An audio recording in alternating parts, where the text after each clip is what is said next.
اشفاق احمد کہتے ہیں، جس پر کرم ہے اس سے کبھی پنگا نہ لینا، وہ تو کرم پر چل رہا ہے۔ تم چلتی مشین میں ہاتھ دو گے تو اڑ جاؤ گے۔ کرم کا فارمولا تو کوئی نہیں، اس کرم کی وجہ ڈھونڈو۔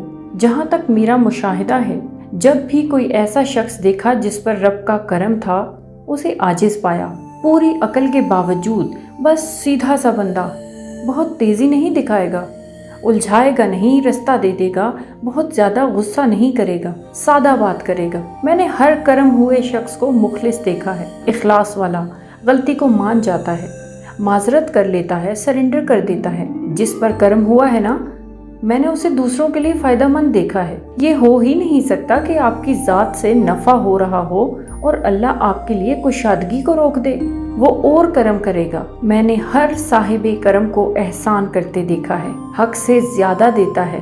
اس کا درجن 13 کا ہوتا ہے، 12 کا نہیں۔ اللہ کے کرم کے پہیے کو چلانے کے لیے آپ بھی درجن 13 کا کرو۔ اپنی زندگی میں اپنی کمٹمنٹ سے تھوڑا زیادہ احسان کرو، نہیں تو کیا ہوگا؟ حساب پہ چلو گے تو حساب ہی چلے گا۔ دل کے کنجوس کے لیے کائنات بھی کنجوس ہے، اور دل کے سخی کے لیے کائنات خزانہ ہے۔ آسانیاں دو، آسانیاں ہی ملیں گی۔